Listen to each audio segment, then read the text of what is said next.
Francisco San José García, por siempre Curro San José en la memoria colectiva del sevillismo, es de los futbolistas que mejor pueden representar los términos casta y coraje que figuran en su antiguo himno como características esenciales del equipo de Nervión. Así lo atestiguan sus 16 temporadas de pertenencia ininterrumpida al primer equipo del Sevilla Fútbol Club, única entidad a la que perteneció como futbolista profesional. Pero quizás pocos conozcan que Curro San José, recién instalado en el polígono de San Pablo tras la riada de 1961 que afectó a buena parte de la ciudad, llegó a militar en edad infantil en los escalafones inferiores del Betis. Pero tras volver a jugar en un equipo de su nuevo barrio, fue reclutado definitivamente para la cantera del club del que ya nunca saldría. Por entonces el apodado Currili era un rápido extremo zurdo de potente pegada y ciertas dotes goleadoras. Esas cualidades fueron las que despertaron el interés de Max Merkel, que lo vio jugar en el Alcalá, entonces filial sevillista, y optó por incorporarlo a la primera plantilla en la temporada 1970-1971, para hacerlo debutar poco después en Pasarón, en un choque copero ante el Pontevedra. Sería el curso siguiente, ya con el excéntrico Georgiadis, con el que se estrenaría en primera, en el Nou Camp. En aquella infausta temporada también jugó a las órdenes del inglés Buckingham, con el que se consumaría el descenso. En un Sevilla convulso por los problemas deportivos y económicos que se acrecentaron durante 3 campañas en segunda, San José fue creciendo como persona y futbolista y haciéndose un hueco fijo en las alineaciones. En ese periodo fue testigo directo de la muerte de un compañero, el llorado Pedro Berruezo, de aquel 0-5 en Linares y del festejado ascenso del 75. También se produjo en esa etapa su metamorfosis de extremo a lateral, cambio propuesto por su otrora compañero Santos Bedoya y que aceptó a regañadientes. Ya nadie le movería de ese puesto de lateral zurdo en el que se hizo con un nombre no solo en el Sevilla, sino en el fútbol nacional. Ello le llevó a ser internacional olímpico en los Juegos de Montreal en 1976 y a estar incluso en las quinielas para haber ido al Mundial de Argentina 2 años más tarde. Para el recuerdo quedan sus raciales duelos con el delantero del Athletic Dani o con el extremo madridista Juanito, con el que compartió selección. También su manera temperamental de afrontar los derbis, en los que dejó goles imborrables y alguna que otra expulsión.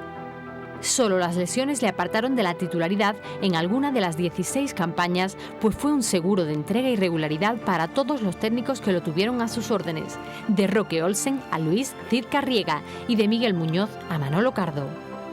Tras la marcha del técnico coreano, con el que fue capitán tantos partidos, también San José dijo un emocionado adiós al fútbol en el verano de 1986 y después de recibir un merecido homenaje de la afición que tantas veces lo aplaudió. No quiso prolongar su carrera en ningún otro equipo. Centrado ya en sus negocios, tampoco quiso seguir vinculado al deporte, al que ya entregó tanto y sin esconderse nunca. Su indudable militancia sevillista la ejerce desde entonces como aficionado, como atestiguan sus innumerables viajes nacionales e internacionales, acompañando al equipo junto a su mujer o sus hijas. Con él ha vivido de cerca sus grandes logros y ha sentido la sana envidia de no haber levantado un título más allá de trofeos veraniegos después de haber disputado un total de 372 partidos oficiales. Bueno, pues me inició con 8 o 9 años jugando en el barrio, en el campo del Español. Antes de la riada del 61, una vez pasada la riada del 61, nosotros nos tenemos que mudar, bueno, y al polígono de San Pablo, que nos fuimos refugiados allí, ¿no? Bueno, en las casitas que hicieron allí. Entonces allí empiezo a jugar yo al fútbol a los 9 o 10 años, y hay una persona que es muy aficionada al fútbol, bético por supuesto que era, un tal Mané, el cual pues hizo un equipo allí, todo de chavales, y la verdad es que cogió especial cariño conmigo, sería por la forma de jugar, o bueno, que la cuestión es que él trabajaba mucho con el Betis y me llevó a mí a los infantiles del Betis. Jugué 2 años en los infantiles del Betis, con Pepe Peñafuerte de entrenador, y la verdad es que muy bien, muy bien. De aquel equipo la verdad es que después profesionalmente no jugó nadie, ¿no? Pero yo terminé mis 2 años, ya entré en edad de juvenil y Antonio Quijano, que era el secretario a nivel de escalafones inferiores, pues me pidió el libro familiar El libro familiar, pues yo no se lo llevé porque seguí jugando en el barrio, porque precisamente en aquella época la ficha de infantil no rezaba en Federación Española, rezaba en el Centro de Juventudes. Y entonces me pidió el libro de familia para hacerme la ficha juvenil.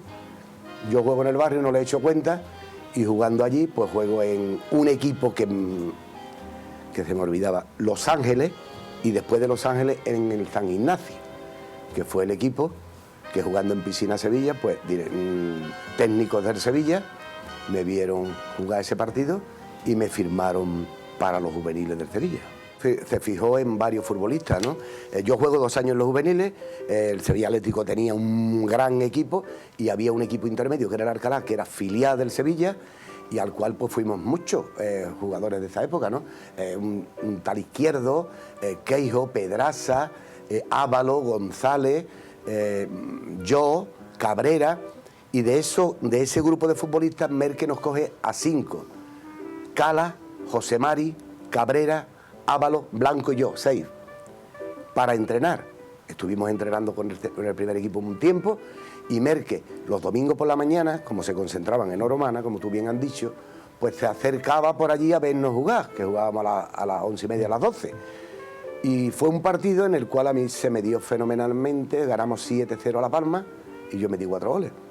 Y de ahí pues ya él lo tuvo en cuenta y en un partido de Copa del Generalísimo pues me hizo debutar en Pontevedra. Al fútbol español me parece a mí que él fue el que lo revolucionó en el sistema de entrenamiento y de entrenamiento y cómo hacía esos entrenamientos, ¿no? Porque el saco de arena de 10 kilos, de 15 kilos, que te hacía cargar y subir la grada, yo pienso que fue el primero en España. En Alemania existiría eso, pero aquí no.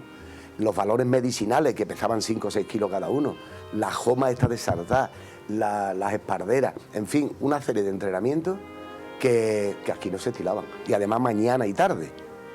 Entonces, al Sevilla lo puso como una moto, porque tenía gente que físicamente lo puso, el caso de Enrique Lora.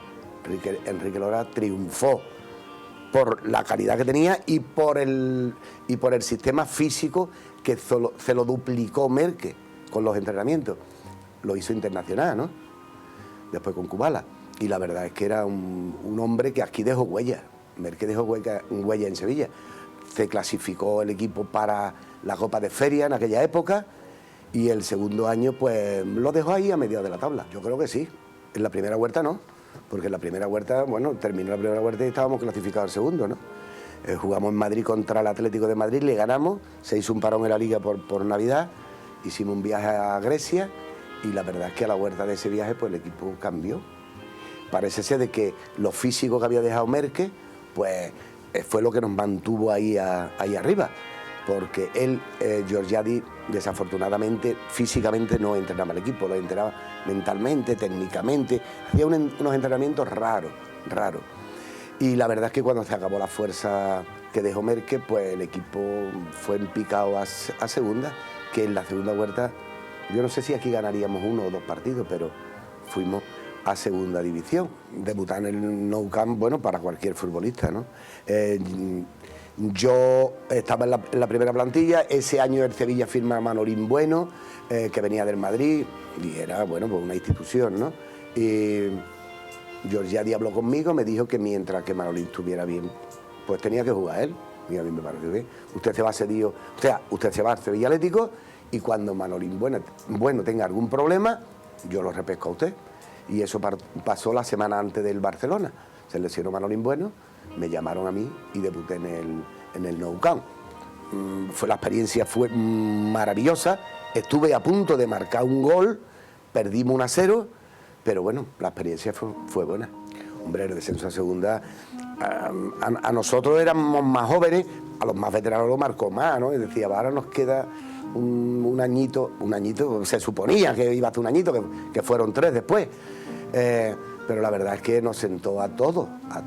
Fue un desbarajuste esos 3 años en segunda.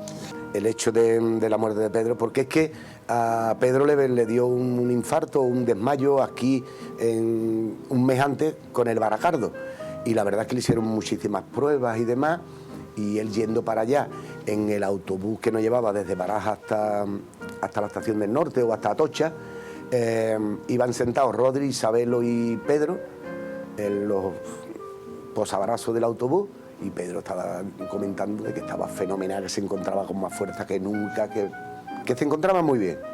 Y resulta de que empezamos el partido, el primer tiempo bien, a mí me cambian en el descanso, y yo estoy duchándome cuando meten a Pedro en la camilla, que le había dado algo.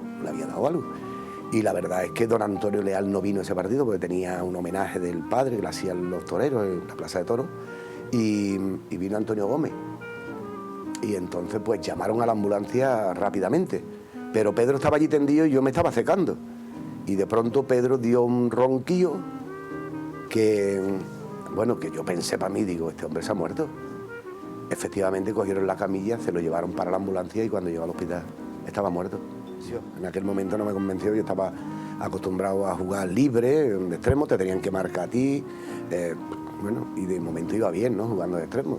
Yo fui internacional juvenil de extremo izquierda, pasé al primer equipo de extremo izquierda, pero a Santo pues, bueno, no es que se le metió en la cabeza, sino que él vio conveniente de que yo podía triunfar de extremo, de lateral izquierdo en el Sevilla. Entonces jugaba Ita seleccionó y me llamó a mí.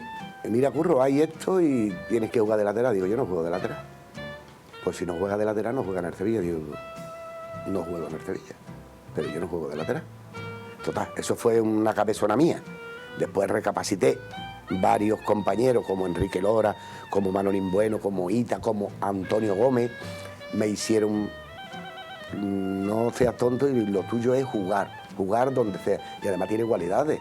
Eres rápido, va bien de cabeza, le pega bien al balón, sube la banda. Tiene todas las cualidades para triunfar. Eso es Manolín Bueno, y entre ellos todos, ¿no?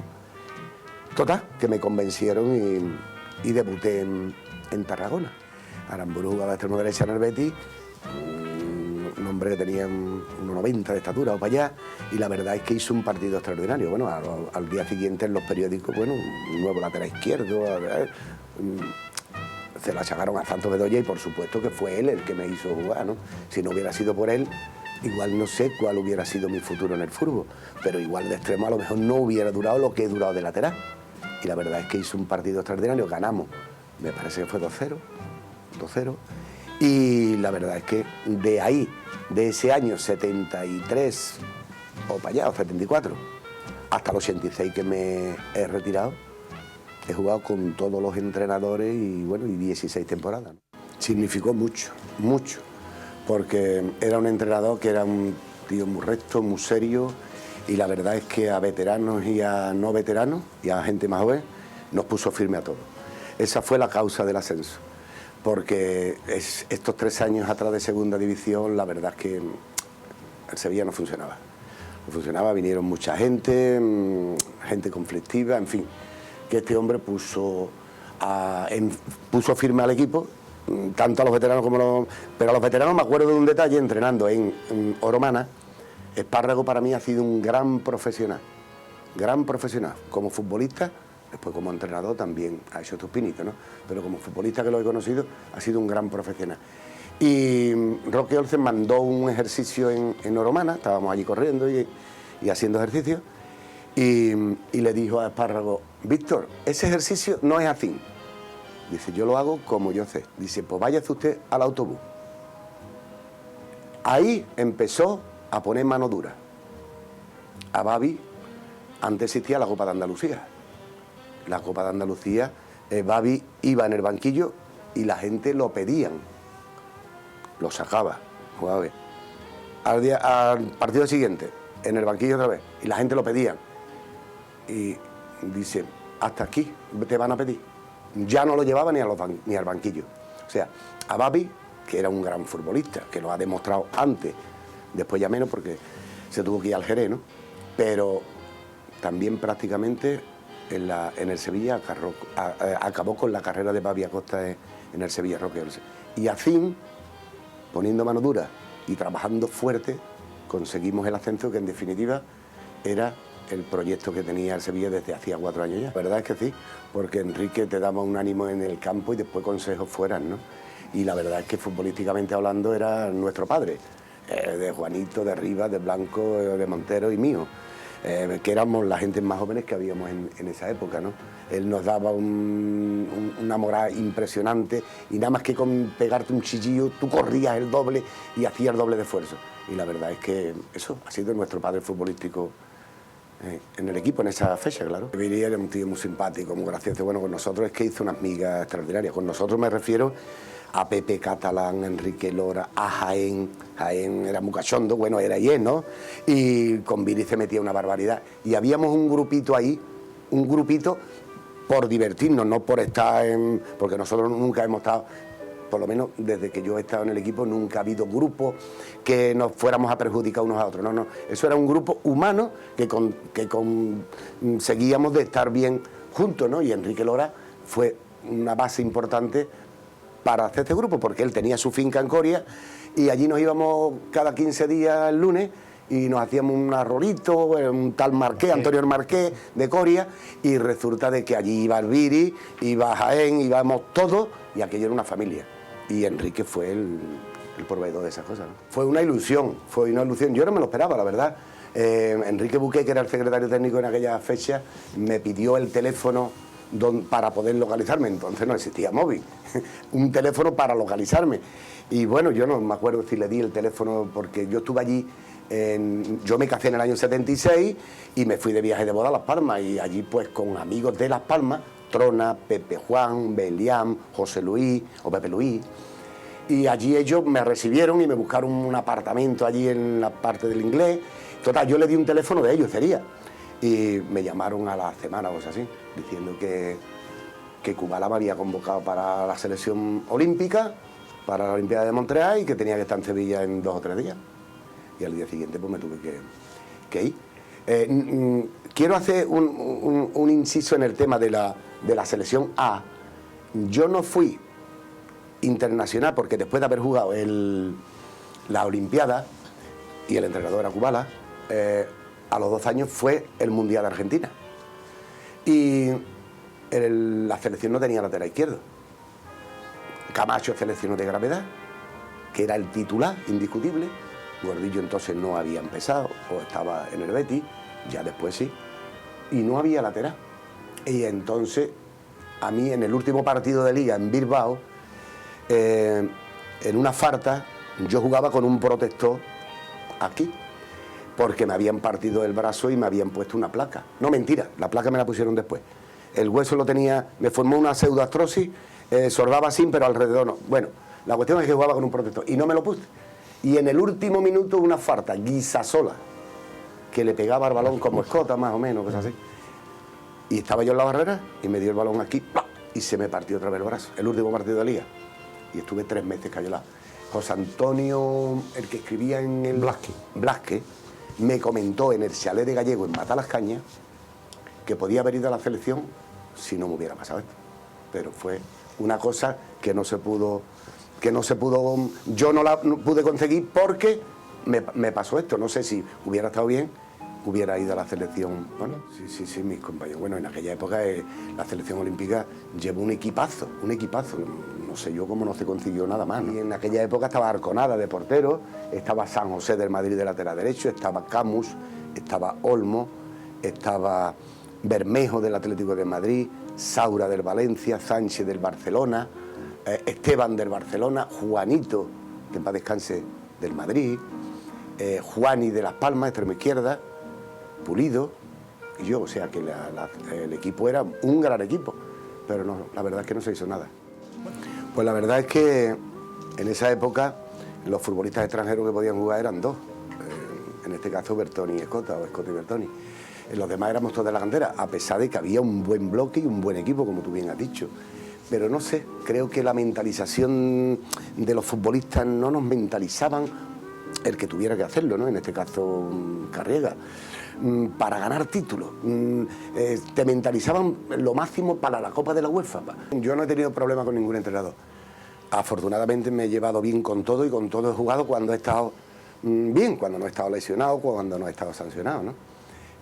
Y con Miguel Muñoz yo me llevaba muy bien. El único tema con Miguel Muñoz era el tema del peso, que era muy estricto en el tema del peso. Bueno, él cuando llegó aquí a mí me dijo que tenía que hacer un régimen y me llevé pues todas las vacaciones de régimen para poder llegar con el peso adecuado a la temporada, a la pretemporada, ¿no?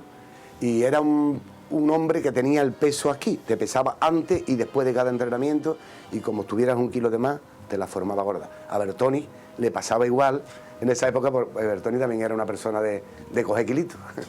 En estos 5 años que estuvo, mucho, para mí y para mucha gente de la cantera, ¿no? Porque él subió a muchísima gente de la cantera, el caso de, no sé, de Ruda, José Luis, Francisco, Serna, me parece que Ramón también, en fin, una Serna que bueno, que claro, era un chaval y él votó por él, o sea, él apostó por él y la verdad es que le salió fenomenal. Y ha hecho mucho en el Sevilla, lo que no han hecho otros entrenadores con más nombre igual, porque él clasificó al equipo.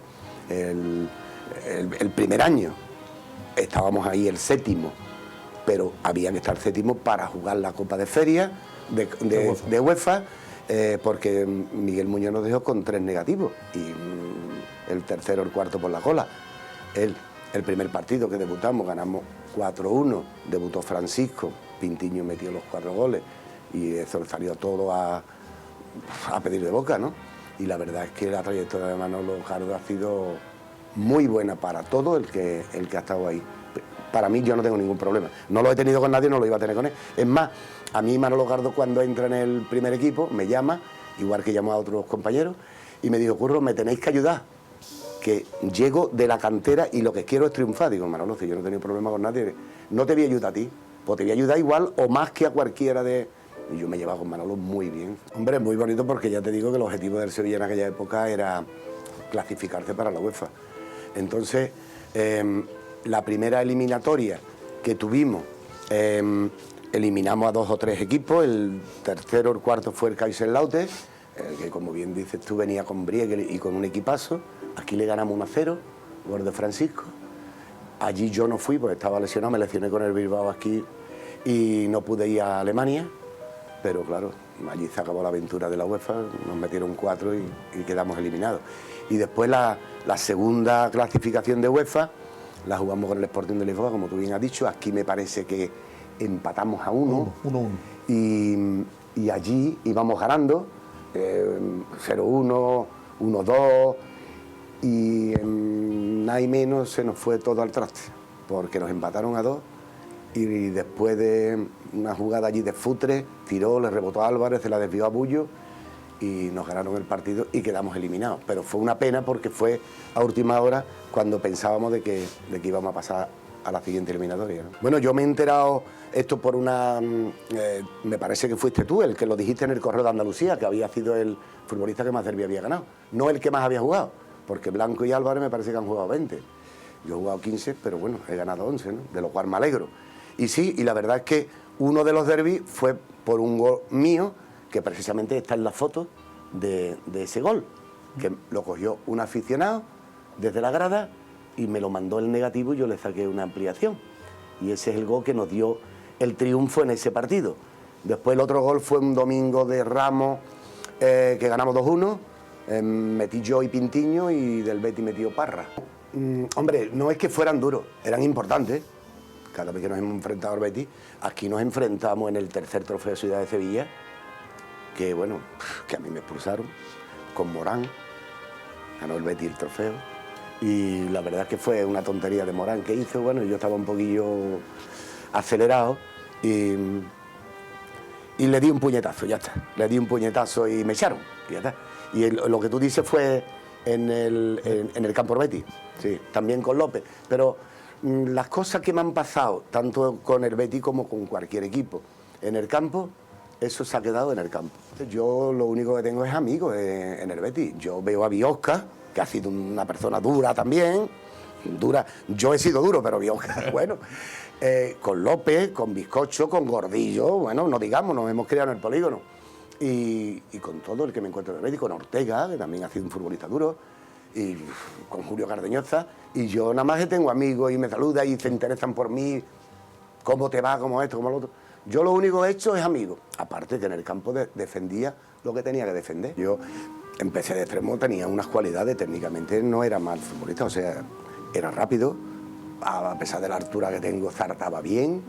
He metido muchos goles, tanto en la selección andaluza como en la selección juvenil, internacional juvenil, tanto en el Sevilla, en la primera época. Metían muchos goles de falta. De hecho, al Betis, en el segundo partido este que te he hablado, fue un lanzamiento de falta. El gol este fue un tiro desde 40 metros y el balón hizo un extraño y en la ola se lo comió. Pero la verdad es que sí, que le pegaba fuerte al balón. En aquella época, Escota y yo éramos los que más fuerte le pegábamos y las faltas las tirábamos él o yo, ¿no? Bertoni algunas veces también. En la primera etapa, no.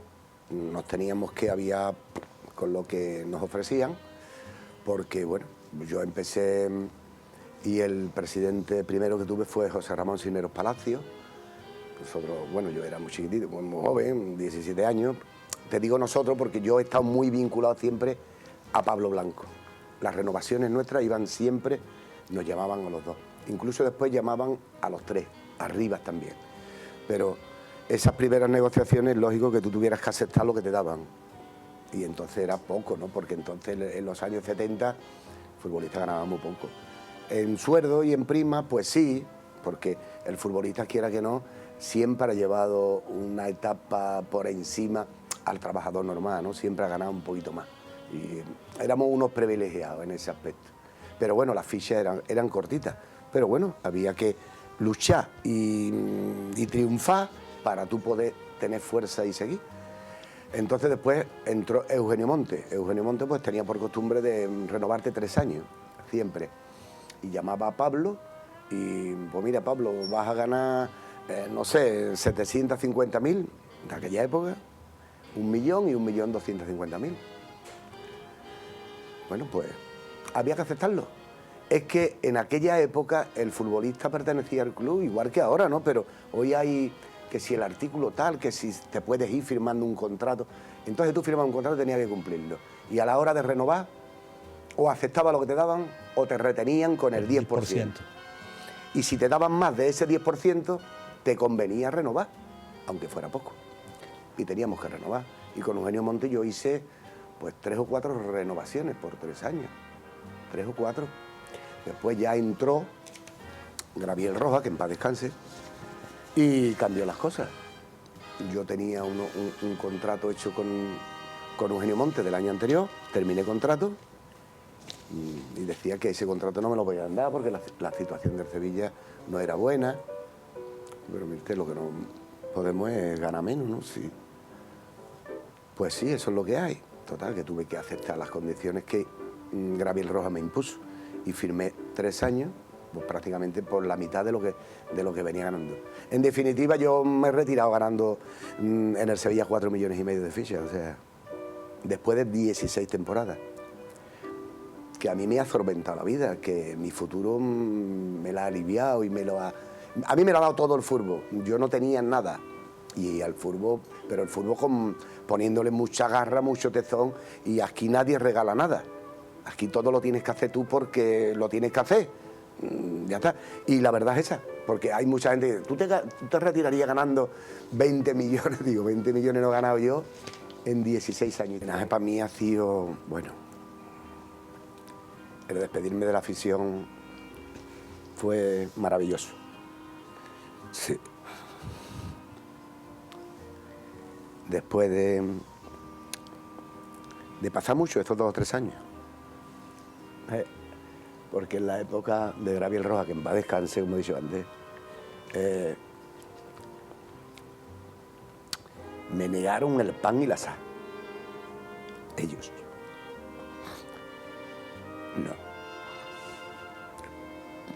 No me lo merecía, porque lo ha dado todo. Entonces, en aquella época, a mí el homenaje me lo firmó Eugenio Monte, igual que se lo firmó a Pablo Blanco, a Montero, a Álvarez y a Rivas, los jugadores de aquella época, más o menos.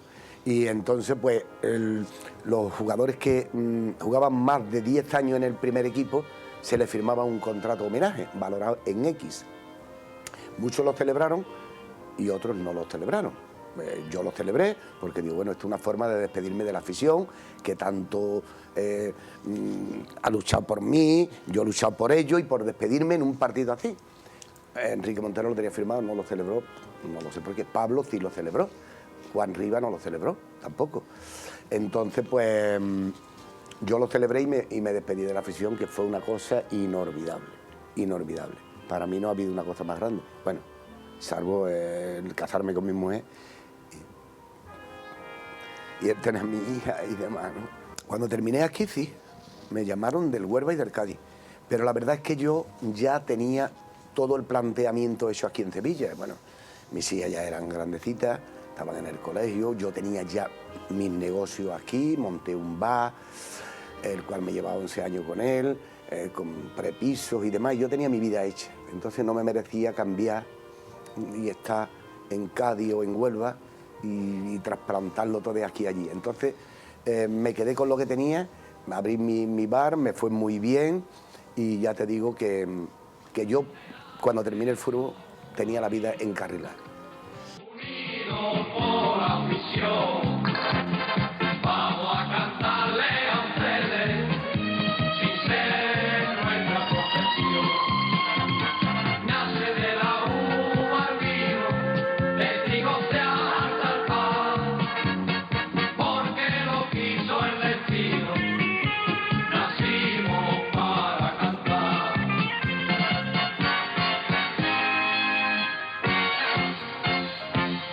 Los compases de la copla no nacen del corazón y como otro galopan por la senda del amor.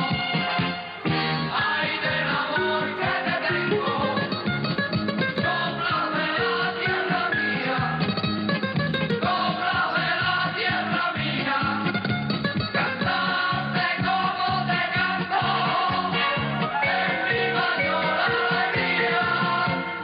Pasaron ustedes unos ratos Sí, extraordinarios. fue ¿verdad? una experiencia muy bonita, porque esto surgió todo, aquí más o menos nos conocíamos todos y sabíamos quién canturreaba un poquito, para acá, para allá, y en un homenaje que le hicimos, o que se hizo, para el Club Los Leones de Arte, y vinieron gente de Cádiz cantando cositas de chirigota, Juan José, Dieguito, y esto fue una cosa benéfica para el Club de los Leones. Pero allí había un señor, un tal Manolo Carrascal, que al salir del escenario, ya una vez que habíamos hecho el pase y demás, dijeron, bueno, pero esto cómo es, pero esto, ustedes podéis grabar un disco. Pero nosotros hagamos un disco, nosotros nos tenemos que dedicar, los tenemos que dedicar, pero eso no os va a impedir, esto se ensaya, yo ya buscaré gente que nos dé letra para acá, para allá y quien le ponga música, pues la verdad es que lo hizo el hombre muy bien. Nos íbamos a ensayar con los romeros de la Puebla, al Soberano, y la verdad es que formamos un disco. Hubo autores que nos daban letras a montones, que José Manuel Moya tuvo que decidir las 10 o 12 canciones que iban ahí en el disco. Y la verdad es que fue una experiencia bonita. Fuimos a Madrid, a Estudio Sonolán, grabamos el disco, después nos invitó Íñigo al programa Estudio Abierto, me parece que era, allí presentamos el disco, junto con Isabel Pantoja, que también iba a cantar esa noche allí, coincidimos con ella. Y la verdad es que fue una cosa muy bonita y una experiencia muy bonita. Después nosotros lo hicimos sin mérito alguno de conseguir ningún dinero, porque vamos, que tampoco nosotros... La experiencia de grabar un disco y de hacer lo que hicimos. En la discoteca El Coto también lo presentamos una noche. Las cosas que hayan pasado en el campo no tienen por qué trascender a después cuando somos personas de la calle, ¿no? Dani era una persona fuerte, dura, rápido, valiente, y la verdad es que, bueno, que yo era prácticamente igual. Entonces estábamos enfrentados. Y allí en Bilbao, un partido, perdimos, me parece que fueron 4-1, 5-1, y él metió 4 goles. Antes los números de los futbolistas no eran como ahora. Antes el 3 marcaba al 7, el 2 marcaba al 11, el 5 marcaba al 9. El 7 ha metido 4 goles, ¿quién tiene la culpa? El 3, ¿no? Bueno, en algunos sí la tuve, pero en 2 no. En 2, uno fue de falta, otro fue de penalti, otro fue en un dudoso fuera de juego, y otro, que ahí sí tuve yo muchas, fue un rechace de Paco, y yo no estaba al lado de Dani, y Dani lo metió para adentro. Pero bueno, ha metido 4 goles, ¿te ha vapuleado? Bueno, pues sí me ha vapuleado. Juanito era un fenómeno, como persona y como jugador. Pero la verdad es que era un futbolista un poquito miedoso. Juanito, yo iba por el balón y a lo mejor pues le daba a él.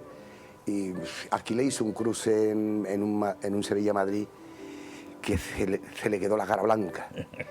Le hizo un cruce que me llevé el balón arrastrando y me levanté y dije, corro de mi arma, no me entras sin más, que me da miedo. Digo, pero guaño, si es que no te tocaba siquiera. Y la verdad es que era un fenómeno, pero era un futbolista un poquito miedoso. Que yo recuerde, el lesionado de gravedad, no. Y además no era el futbolista que usaba los codos, como lo han usado muchos, ¿no? Muchos futbolistas. En principio ni tenía estatura para usar los codos, ni mi costumbre eran esas. Y porque, bueno, eso es una forma de defenderse y todos sabemos de quién han utilizado los codos en el fútbol, ¿no? Pero yo no. Yo iba por el balón. El que tuviera más fuerza, pues se llevaba el balón. Pero yo iba a disputar una cosa. Yo no iba a darle una patada en la cadera al que fuera. No, yo iba a disputar el balón. Y el que tuviera más fuerza o más fuerte, pues era el que se lo llevaba. La verdad es que yo no tenía intención de seguir nunca ligado al fútbol. Porque me podría haber sacado el carnet de monitor de aquella época, que es con el que hay que pensar, para haber seguido vinculado al club o a cualquier equipo, ¿no? Nunca tuve la idea de seguir vinculado al fútbol. En principio porque son muchos fines de semana fuera de casa, eso en partidos de liga, después cuando te toca la copa, mucho tiempo fuera de casa, y yo la verdad que estaba situado y no tenía. Pablo en su momento me dice, Curro, sácate el carnet y en un momento dado.